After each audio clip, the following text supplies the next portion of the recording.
I definitely wanted to mention this comment because this goes hand in hand with this thought process that I have with how we will try to find the good in a lot of maybe like not so great situations, but then all of a sudden we want to glorify mistakes. And it's like, no, we should not glorify mistakes, right? Like accidentally, which I don't believe in that, but like accidentally, right? Complete shock. We just was not being careful, blah, blah, blah, blah, blah.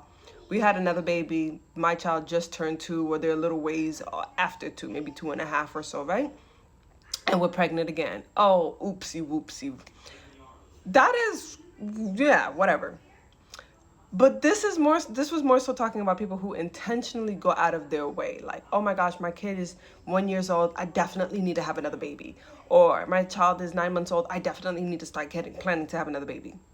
That's kind of more so what we're talking about. But more than that, how we've made 2 under 2 a trend. 3 under 2 a trend. Like it's literally a hashtag with over 1 million posts of all women just going crazy with little to no help and very ignorant, misogynistic husbands at that, which is it adds fuel to the fire.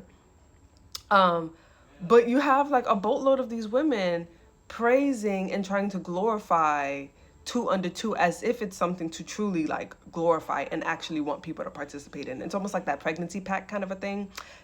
Same like wavelength, right?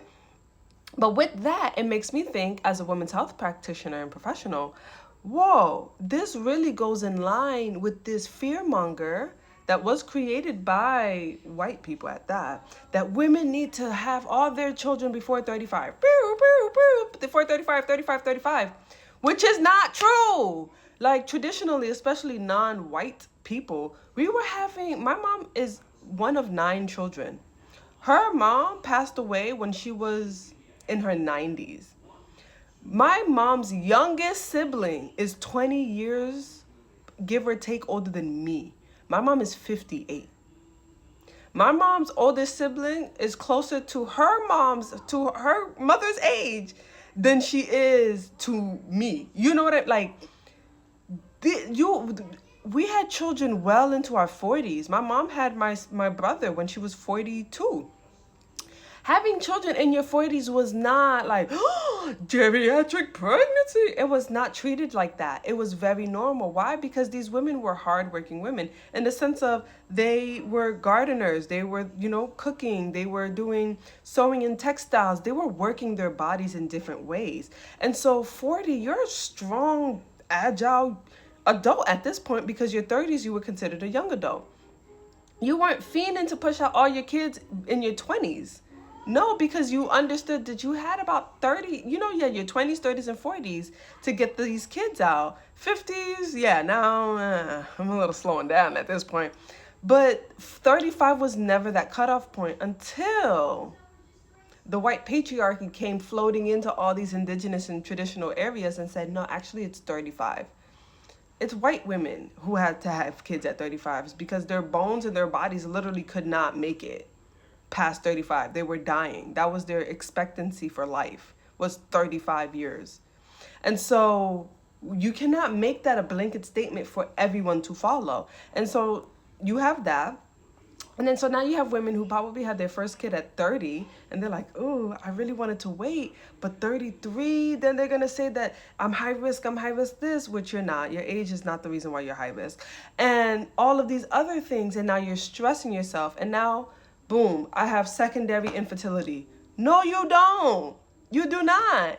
You allowed for stress, fear mongering, and all of these other ailments to literally stop your body from getting pregnant again. There's so many times I've had clients say, oh my gosh, but I had my first baby and everything was great. We didn't even really try. We just did it in one time, boom. Now this time around, I wanted to try to rush and have the baby and I can't seem to get pregnant. And it's been 2 years or it's been 3 years. And then all of a sudden we get pregnant. It's like, well, one, your body was quite literally telling you I'm not ready yet. So you're going to have to wait for me. and then you went to a doctor and they said, oh, well, your age and you're this. And so I think it might be best to consider IVF or other aggressive measures and methods. And now we literally start this snowball effect of issues. And we don't see it like that. Well, not me, I do. But like, oh my gosh, ladies, it literally goes against every single thing that naturally we should do. And it's done on purpose. IVF is so expensive for a reason. Other fertility assistant methods are so expensive for a reason. And that's usually the first thing that they mention. Like, oh, wow, it's been 2 years. Oh, then we definitely... No, 2 years is minimum you should wait. But instead, they make it seem like, oh, you can't get pregnant after a year. Oh, something wrong with your body, girl. Go get that fixed. Oh my goodness. And not just that, we're not even going to get into and how male DNA fragmentation is a big consideration as to why a lot of women are either having miscarriages or they cannot get to full term, or the egg cannot actually attach to their uterus. It's, a lot of times it's because of the men. And so we focus so much on women, and we never quite literally look at the system and then the men who are also a part of this entire pregnancy journey. And so we're being lied to.